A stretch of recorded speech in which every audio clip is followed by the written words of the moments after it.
Hello and welcome to my channel. Today, I am going to discuss the basic physics of semiconductors which form the backbone of modern electronics. In this video, we will learn about the role of charge carriers in current flow for solids, the band gap energy, intrinsic and extrinsic semiconductors. Let's get started. Microelectronic circuits are based on complex semiconductor structure which is also a hot research area for the last 6 decades. Understanding basic physics of semiconductors and devices is essential for circuit designing. If we take example from other engineering domain, let's say we take an automobile engineer. He could not design a high-performance car if he does not know the engine and its limitations. Therefore, learning the basic physics of semiconductors is imperative for electronic circuit designer. From basic chemistry theory, we have learned that an atom consists of a nucleus which contains protons and neutrons, while outside the nucleus, there are shells in which electrons revolves around. The number of electrons in each shell is determined by the formula, Na is equal to 2 into n square. Where n is the number of shells whose value can be 1, 2, 3, and so on, and Na is the number of electrons in a particular shell. For example, let's take n equals 1, then the number of electrons in first shell will be 2. The outermost shell is called valence shell. This shell is important as it determines the electrical properties of any material. The electrons of valence shell is called as valence electrons and their number differentiate the material as insulator, conductor or semiconductor. If number of valence electrons are greater than 4, then material is labeled as insulator. Similarly, for conductors, valence electrons are less than 4 and semiconductor contains 4 valence electrons. Silicon and germanium are famous semiconductors due to their properties, which we will discuss later. The valence electrons have higher energy levels, and if we provide external energy to the atom, the loosely attached valence electrons will leave that atoms and become free electrons, and now they reside in conduction band instead of valence band. This is the basis for conduction in material. Now, let's see the energy band diagram which shows the gap between valence and conduction bands in all three materials, I mean, conductor, insulators, and semiconductors. In case of insulators, there is large gap between valence and conduction bands, and thus, valence electrons do not have enough energy to jump into conduction band and become free electrons. Therefore, insulator does not allow to pass the current. For conductors, the valence and conduction bands overlap, and therefore, valence electrons can easily jump from valence band to conduction band by providing a very little energy, even in the form of room temperature or very little potential difference. In semiconductors, the gap between valence and conduction band is large as compared to conductor but less than the insulators. Therefore, the electrical properties of semiconductors lies between conductors and insulator. A single silicon atom has 4 valence electrons and it requires 4 more electrons to fill his valence shell. Therefore, it shares electrons with neighbors atoms by forming covalent bond. This structure is called crystal. This term will be used repeatedly because it has crucial role in understanding the semiconductor physics.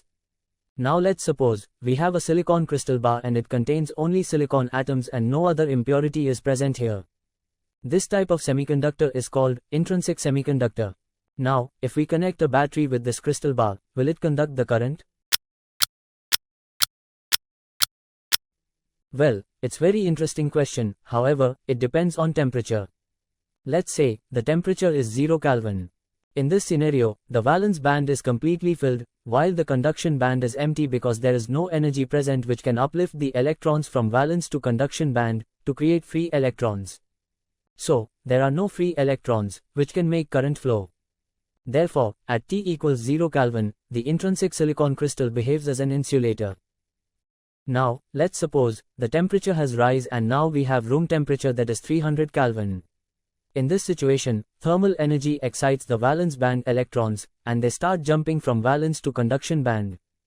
The higher the temperature, the more free electrons will be available in conduction band. Such electrons generation is called electrons hole pair generation, because when valence electrons jumps from valence band, it creates a vacant position at his place, called as hole. The electrons hole pair generation is directly proportional to temperature. So, it is clear that at room temperature, there are enough free electrons available in conduction band which can cause current flow. Therefore, at room temperature, the intrinsic silicon bar will behave as conductor. However, it will be a poor conductor. We will discuss later that how we can increase its conduction. If you do not have subscribed my channel yet, it's requested to subscribe please. Another key concept in semiconductor physics is band gap energy.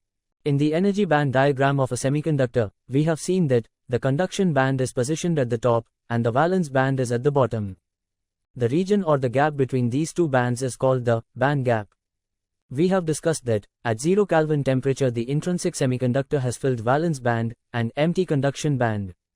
Now if we provide external energy like heat, it will boost the energy of valence electrons and they will start jumping from valence to conduction band.